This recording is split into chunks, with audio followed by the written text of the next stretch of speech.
Dani. This is Lauren. Welcome to the Butterfly Effect podcast. We are two wellbeing besties here to have a little chit chat about the nitty gritty shitty of healing, all things wellbeing and what it's like being a young female entrepreneur just doing their best and figuring it out as they go. Through this, we are on a quest to encourage and inspire women to spread their wings to grow, transform and heal. Be sure to like and follow the Butterfly Effect podcast wherever you get your podcasts. New episodes will be dropping every Wellness Wednesday. And you can also follow us at butterflyeffect.pod on Instagram. Send us your questions, send us your stories. We can't wait to get to know you. Let's get chatting. Hello. That was so polite. Hello. Hello. Is that's like how you welcome clients into the salon? Hello.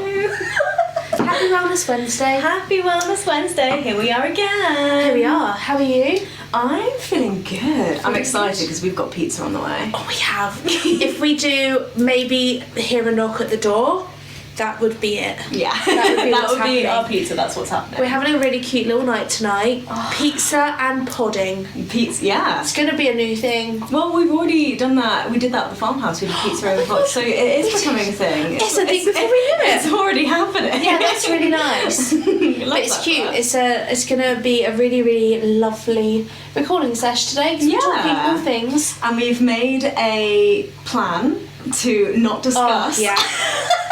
This is what we typically do. We decide on a topic for the podcast and then we end up chatting about it before the mics are on. So we basically do a podcast episode, but none of us then recorded. Have to repeat it. So like, before I even came around, I sent you a message to be like, okay, this is what we're talking about, but let's not discuss any of it before the mics are on. It's cool. But today we are discussing finding your tribe. Yeah. Finding your all people. Things, finding your friendships when you're a little bit older. And it's really precious, actually. Yeah. We've had a couple of responses between us, which we'll share later on. But I think definitely for us, we've had personal first-hand experience of this because I think we met when I was 26. I was working this out. Yeah, I must have been 27, maybe we're going on 28. Yeah. I think so. Oh, it would have been like just before the May time, so maybe not even that. Maybe. 27. Okay, possibly. Crazy, because we're 1 year apart. We are. And a few days apart, actually. Literally a few days apart.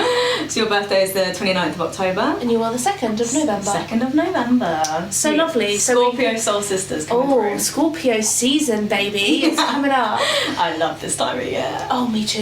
It just feels so witchy and so vibey and cozy. Cozy. We are really embracing. I mean, look at us right now. We're wrapped up in blankets. We've got candles lit. Paolo Santo on the go. Oh, it's cozy. Just embracing the season. Yeah, it's our season. It's so nice.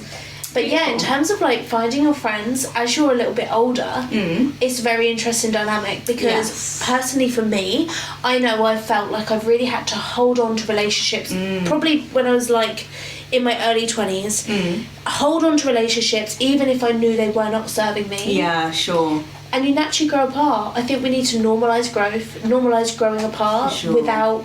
If you let go of someone, it's actually okay. If you're both going to benefit, it's fine. It's the same way as actually talking about dating. You know, when you say like you've been dating someone for some time and then you've said this to me numerous times, or I feel like we've said this to each other numerous times, like they were in your life for a season. Yeah. Friends can also just be in your life for a season. They sort you through like a period of growth, and then as you've both moved through that growth, then maybe you have to let each other go. And actually I felt this quite a bit recently.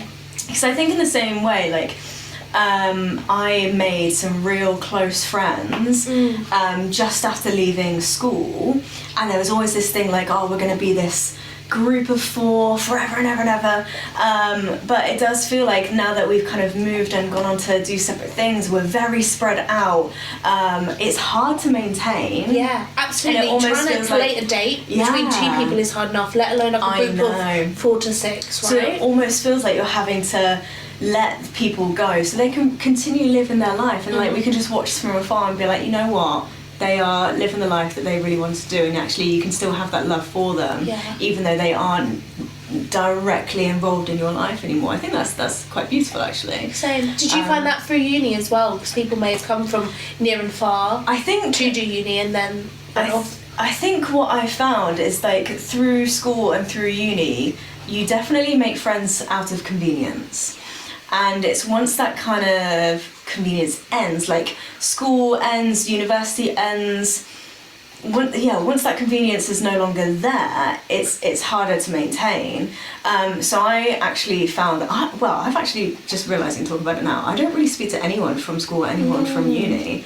But funnily enough, I am reconnecting with a pal from uni next weekend, I think. That's really nice. It's really sweet. She messaged me completely out of the blue, saying, do I want to go see this show? And I was like, yeah, sure. And you know that you're going to have things in common. Yeah, sure. Because you obviously got on so well once upon a time. Yeah, and exactly. seeing the show is right up your street. So that's really cool. So it'll be a cute opportunity to reconnect. But I do find, like, when you're in school, university, or even work, like if you work in an office, you make friends with your colleagues, but it is kind of based out of convenience because you're in the same space. And you know you're going to have a common ground. Yeah. So if you're not in any of those situations, so say if you're self-employed and you work for yourself and you don't work in an office, it can be hard to actually be in these situations where you can connect with people. It's quite isolating being self-employed sometimes, actually, because 100%. I found I was so young when I went on my own that my friends were still finishing up at uni.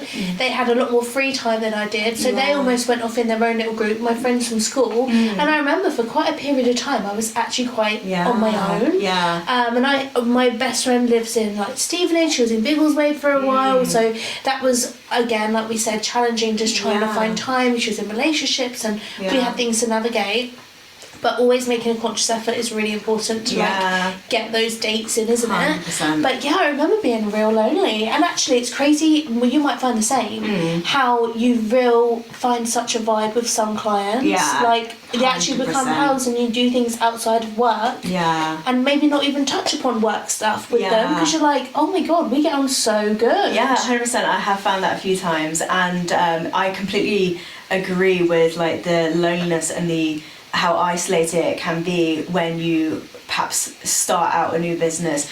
For me especially, because I've mentioned this before I think in previous episodes, when I started mine in Bedford I knew no one, so I didn't even have people that could, like, you know, when you say when you're starting up a new event or you're building up towards a new workshop, you can now kind of reach out to your pals and be like, would you mind sharing this for me and help like publicise it for me just so I can reach more people.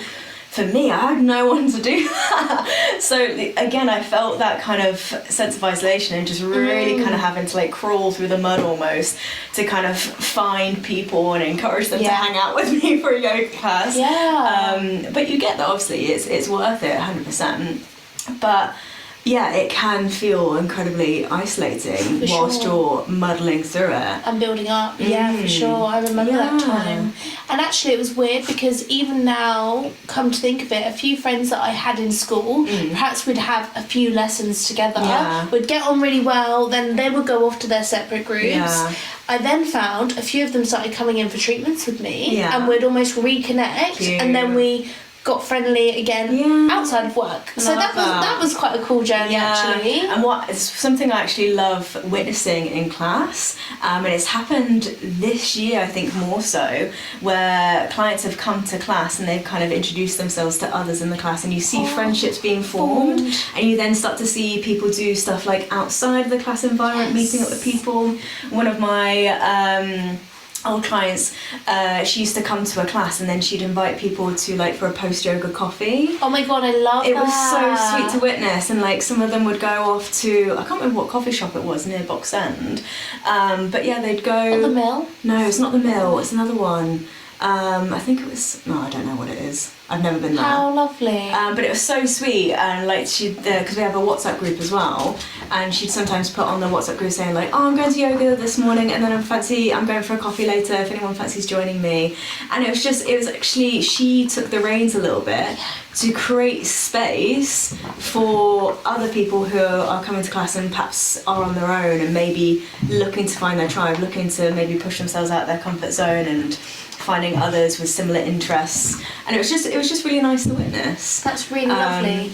And that is part of it, isn't it? Like finding, I think as you get older, the places you're going to find people you have most in common with is like an activity that you're doing, e.g. yoga, or something along the lines of, oh, we can bond over this as a baseline, and then growing up from something, you will then, like the ladies going for coffee example, they would naturally talk about their families, what's going on in their life, their work, like, and then maybe find other common ground with things as well. Yeah. That is so cool. And how does it feel for you, knowing that you've almost created that space for the community to grow? Like having a WhatsApp group, that's genius. I mean, it's kind of what I hoped for right at the beginning, for sure, because I started with no community and knowing no one. Community has been at the heart of what I do. Like, for me, whilst I was finding clients, it was also me finding my people and finding people that I got along with and people I could also chat to and hang out with. And yeah, so whilst I was building like my business circle, it was also building a social circle as well. So that's really cool. It is really sweet to see. And I say, yes, I teach yoga, that is like what I do, but it's a lot more than that. Yeah, community is right at the heart of it, which is stunning. So and gorgeous. I think what I've always said, I love people arriving as strangers and leaving as friends. Yeah, that is precious. It's so sweet, so sweet. And even like with the beginner's course, like you see people arrive and they're probably feeling a little bit nervy and they've come on their own as well, and that is a really brave thing to do, because not only are you trying something new that you may have never done before, but you're also going to that on your own. Yeah. And really brave. It's such a brave thing. Yeah. But even in the beginner's course, you see people like slowly start to come out their shells and slowly start chatting, share little bits and bobs about their lives, and then like people will interact with that, like, oh yeah, I had the same thing, or they talk about the kids, like, oh, my kids were also causing mayhem this morning. Yeah. Stuff like that. Just finding that common ground is so wholesome. I love that. So I do love being able to kind of create space for that as well. Facilitating, aren't you? Yeah, that is really cool. We sometimes have it in salon, actually, more so like if people are having their hair done at the same time and they're like, oh yeah, hey, I'll see you next time, so appointments tend to coincide. Obviously not so much on my clients, but it's really lovely to see that, and it's like, oh, and they'll ask about each other to the girls. I'm like, oh, it's so cute. That's really nice. Even if it is for like an hour, 2 hours or whatever, but yeah, just being out in that space alone where they're having to kind of like just chat, and you find out more about people. Obviously if their colours are taking for hours on end or whatever. But I just find it quite fascinating. And everyone is all quite connected. Yeah, I actually found it a little bit when I was getting my hair done with Kim on Friday. Aww. Because she had another client that her hair was, well, it wasn't in force, but she had colour developing, Yeah. And I think Kim must have mentioned to her that I'm a yoga teacher. And then she came over. Plug. Thanks, Kim.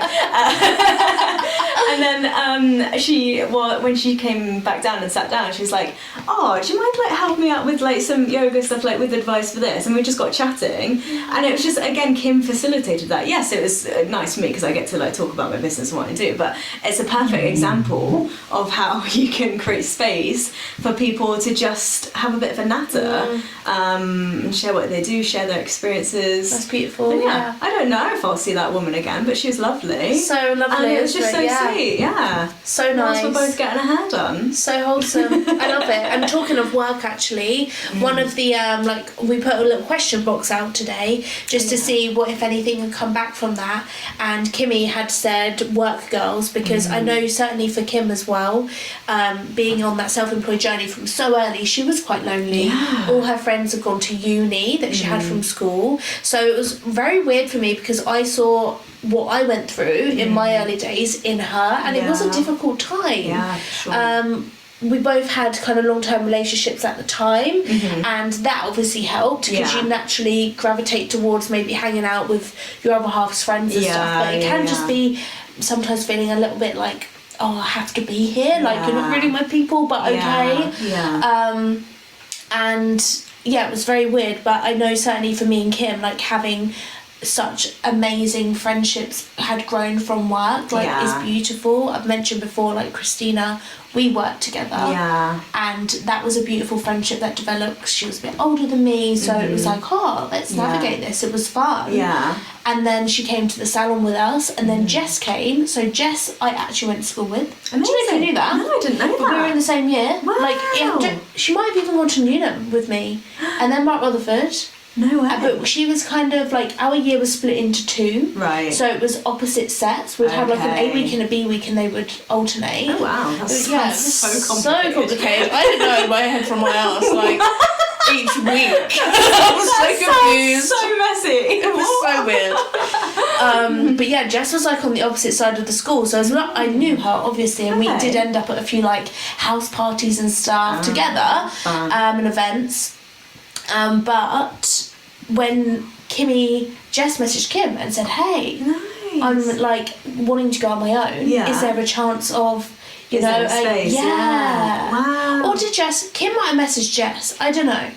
But either way they got I think it worked well because at the time Jess was wanting to go on her own, and it just worked so good. Wow. And then Alice came along, which was so we were like a unit of like 4, me, Jess, Kim and Christina for a good like 3 years, and then Alice came along, and we were like so mindful of like being just as welcoming to someone totally new into a work environment as well as friendship. But honestly, Alice just slotted right in. We can't imagine life without her there. It seems it as well. It's you can so see that weird. from the outside.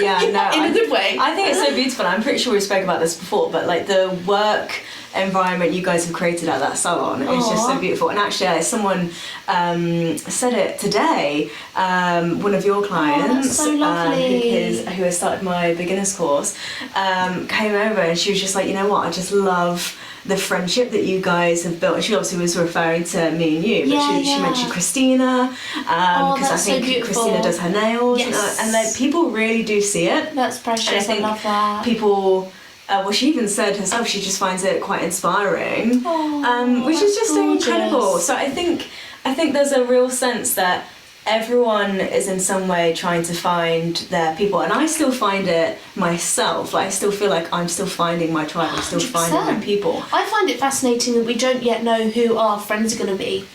As we maybe I know a lot of people become close when they have babies of similar time, or maybe go to baby groups and then have that in common. Like the friendships that you see created from going to little boys clubs at on a weekend, like rugby and football and all that stuff. Like, it's just so cute. It is so cute.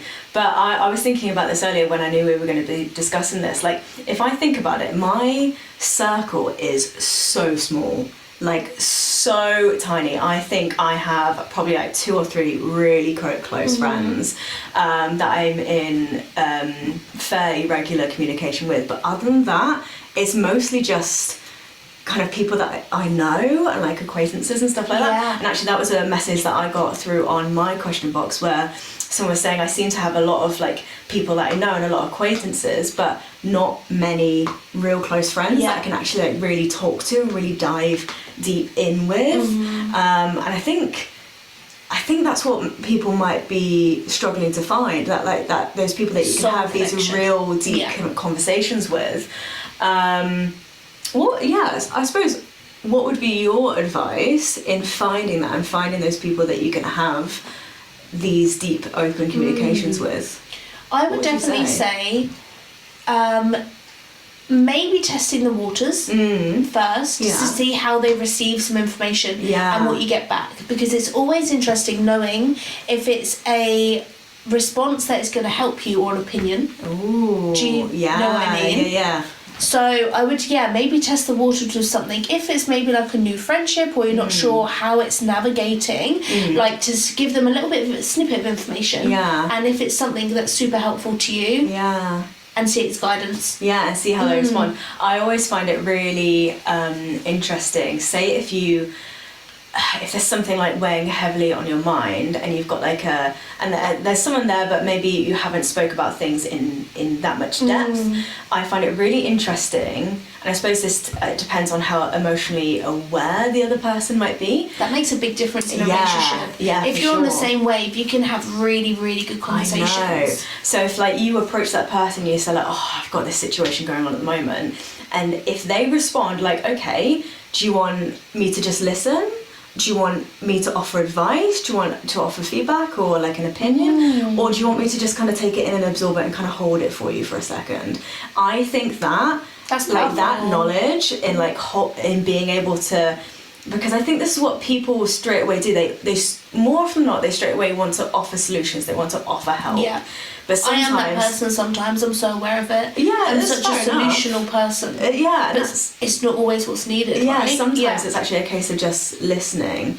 And I think if you can find people like that is incredible. And also, you have friends for different things as well. So yes, you might be more solution based. So there might be a situation where I will come to you like, Dani, I need a solution for this. What would you say? Yeah. And I might go to another friend like, oh, I just need to vent to you for a second. I totally you get have that. different friends for different things. Yeah. And I suppose it's kind of understanding that in a way, that it's okay to have. You don't have to rely on one person or a selection of people for everything. But actually relying on one person for one thing and another person for another thing. Yeah, that's really powerful actually. Yeah, for sure. Growing up, were you quite a one-to-one person, or would you have a group of pals? I think I was kind of one-to-one. I think too. so, yeah.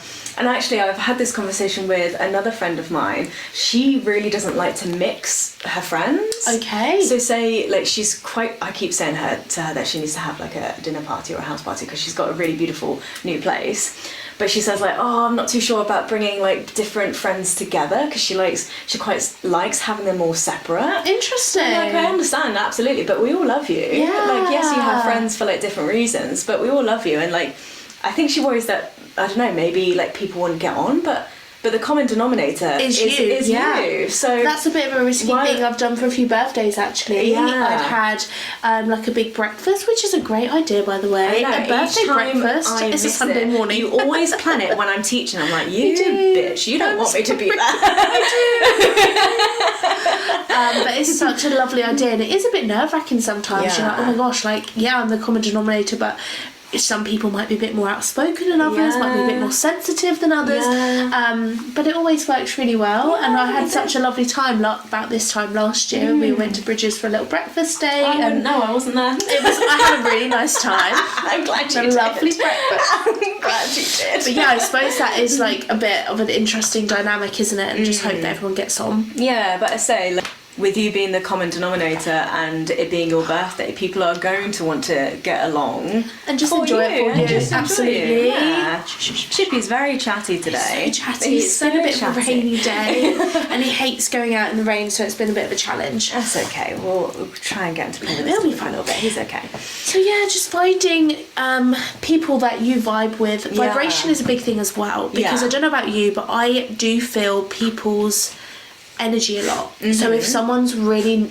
quite draining, low vibration, and that's fine, that's for sure, but I feel it a lot, and I don't want to come away from a situation feeling mentally, physically drained, which I do feel that a lot. So for me, I know vibration is a massive thing, and if even it doesn't have to be the same vibe where we're bouncing 24/7, but just having like a good steady flow of things, where you can just feel like a good back and forth from them, and it's not like, oh god, I feel absolutely zapped. I know. It has to be like a clear, balanced exchange, I suppose, doesn't it? Where you're each offering something, each investing something in terms of energy, where you're not having to feel like you'll have to overcompensate for something, I imagine. And always be the one to listen to hear. That can be I've experienced that for sure. And it's nothing to do with the other person, it's just a different energy. It's just a different energy. But it is so interesting, because you almost feel bad in a way, because like, again, it's nothing to do with this person in particular, it's nothing that they're doing, it's just how it works out, it's just how it's happened. But you almost feel like there's this pressure to kind of show up in this friendship. That's another thing that I think there's a pressure around friendships, feeling like you have to show up a certain way, or feeling like you have to act a certain way. Really, and life's busy. Even getting back to people can be a challenge sometimes. 100%. Like, I'm like, oh my gosh, I'm sorry, it's been 3 weeks. Like, I don't mean to have done that. It wasn't a personal thing. I have a friend where it's quite funny. We'll meet up, we'll do something, and it will take us ages to plan this one thing in the diary. And we'll have a lovely time, we'll be chatting away, and then we'll say to each other, like, okay, let's not leave it a month this time before we do this again. What happens? A month goes by and we'll send each other a voice note and be like, sorry, it's happened again. It's been a month. How are you? How's your life? What's been going on? Yeah, and then 2 weeks later we'll fly by and it's like, sorry, I've missed this. Hang on, how are you? What's going on? Should we get something in the diet? And before we know, like, months have gone by. It's a year. I know. It's been a whole year. And it's just funny, but I think that's what's nice about certain friendships as well, is that you don't need to pick up.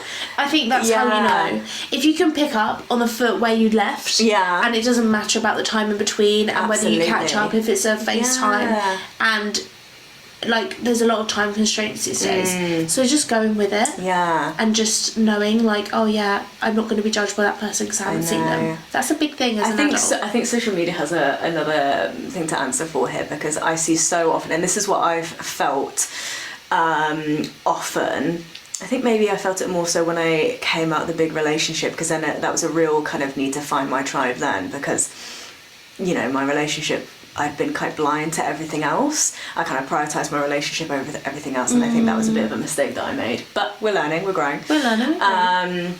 But there's this pressure that comes from social media to have this like big group of friends, and you're constantly out and about doing things. You're constantly going to brunches. You're constantly going out for drinks. You're constantly doing this and that, and to be seen to having this vibrant social life. Meanwhile, I'm at home, like a little hermit with some incense on the go, watching Twilight. Yeah, you know. That. I think as well that's such an age thing too, because people do have busy lives. My friendship varies in age quite a bit with people, and I know if we do get a brunch in, for example, it's literally months planned, maybe for a birthday or like a bigger occasion. But I know, I see what you're saying. Like you see so much busyness sometimes around up things, but I just think as long as you're going with the pace that works for you and your pals, whether it's a WhatsApp group that you kind of check in now and again, that's important as well. Yeah, there's another thing I wanted to bring up in terms of like female friendships, and this is something someone had said to me, where I think in the corporate world, and I've actually found this in the performance industry, where women are kind of put up against one another. And there's almost this competition, and then society feeds into that in numerous ways as well, because us women are constantly comparing ourselves to one another, and it's almost like we're set up to be against one another. Hate that. And then it's so hard to navigate. So I imagine you... And even trust women as well, right? I imagine you found it as well when there's like... I don't know, there's another massage therapist, and it's trying to... You want to support, you want to hype up another person who's in the same field as you, but it's almost like there's this underlying pressure to almost be against one another, and it doesn't have to be the case. There's space for everyone. I've always said this. As long as you're doing your own thing, you're putting your own patch on stuff, not standing on anyone's toes. Do you, like, I'll be here to be your biggest fan. And that is very powerful, I think, because there's not enough people doing it. And actually Kimmy had it of recent times, doing the Japanese head spa. Because it's such a quite a rare thing. It's very niche. There's only a few people in Bedfordshire doing it, and she posted about another another hairdresser in Bedford who's doing the same. I think I saw that actually. And I thought, yes, Kim, go girl, because this is lovely. It's a completely different setup, you know, and there is enough space for everyone. There is more than enough. Actually, one thing I've heard, I think this was in a yoga teacher training, and it's a phrase that I think has been used multiple times now, but it's collaboration over competition. Yes. And we're all about collaboration. We love a collaboration. We love a collab. But collaboration over got it wrong. Collaboration over competition. Always, that's very important. 100%. It doesn't need to be woman against woman, or and I think a lot of that is for sure, like we kind of grew up in a very weird era of what we were being shown social media wasn't really a thing, but it was more so the media. We grew up with social media becoming a thing. Yeah, growing. Yeah. But it was a lot of like batting women off and like seeing the front of magazines now. Oh my god. Even makes me just cringe. I can't. I cannot. Like, what are you doing commenting on someone's weight? That's disgusting. I know. Leave them to it. Despise it's just, all of that. It's not your business. Yeah. But finding that is just a baseline of like we know we're better than that. Yeah. We don't have to knock people down at all. No, at all. And I think again it all just comes with like emotional growth, doesn't it? And I think actually a lot of that has to come down to you spending time with yourself as well. I know we're talking about friendships, but I do think by spending time on your own and coming to really know yourself on your own, you're in better standing to then bring your truest, most authentic energy into a friendship. I agree. It's the same with dating. Yeah. Again, you know yourself more, so therefore you know what you need out of a friendship more. And also your opinions are yours. I think it's so easy for opinions to be waylaid by other people's voices, isn't it? So that's a very good point. I suppose especially if you're typically a more quiet person and not necessarily outspoken, it's easy for your voice to maybe get pushed to one side. So I think the more, again, you connect with yourself and your values and what's true to you, the more you'll find people who resonate with that. Yes. Yeah, absolutely. So interesting, isn't it? And it's funny how the universe works as well, because you literally will be working towards that version of yourself, and then you'll notice things around you, things that align with you, your values, things that you are working with and towards, and then other things that don't, you'll see it in people. For sure. And I think similar to the dating world, a lot of things are like a mirror of you. So what you see, it might be things that your friend needs to perhaps like they might be working on, but you can muddle through things together and offer the support hand on that. I saw a phrase the other day. It was probably, you love your phrases. I do love it. I bloody love a good phrase. I can't remember exactly, but it's like something about you meet 3 types of people in your life. I've seen this. I think it was going off relationships, the one I saw, but it's like I suppose relevant. Some people are a mirror, some people are projector maybe. I can't remember, but I found it really interesting, and it kind of made me think like, okay, what are the people in my life? What roles do they play? It's interesting. That is very interesting. And what role I might be playing in theirs as well. 100%. Interesting. That is very interesting. I'd seen it about the 3 types of relationships. Very similar kind of concept to that. 3 versions and 3 people that will drift in and out of your life that are gonna be within your space to learn from. 100%. Very interesting. And actually, one thing I'd say for people that are trying to find their tribe, trying to find their people, is to get to know yourself and get to know what you would value in a friendship, and what you can bring to a friendship, and then also go lean into the activities that you already enjoy. Definitely that. Don't be afraid to put yourself out there.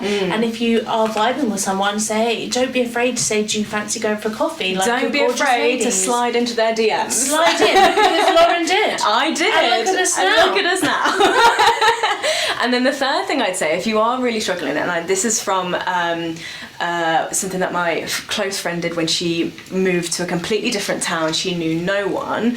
She actually did Bumble for Friends. Oh my gosh, okay. And she has made a whole group of girls through this, and she's been able to find friends that, again, similar interests to her, that are into wild water swimming, into surfing, into typical coffee brunch dates, and she's really created a life for herself. Really? And she speaks very highly of Bumble for Friends. Oh wow! I haven't tried it myself, but actually, it might be worth giving it a go. That is very, very cool. I did actually, once upon a time, it wasn't Bumble, but it was another friend site. At one point, I think I signed up. Did you? Nothing happened from it. Yeah, but again, with dating online, you have to be quite on the ball with it, I imagine. 100%, yeah. But it's very cool. There are many sites out there that if you are leaning towards maybe making new friendships or there's a lot out there that you can venture into, because people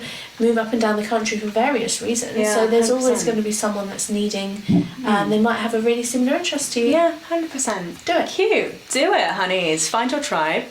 Is our pizza here? Shall we find the pizza man? Well, I thought it would. Hello. Pizza delivery. Pizza delivery. Hello, honey. Deliveroo. Check the map.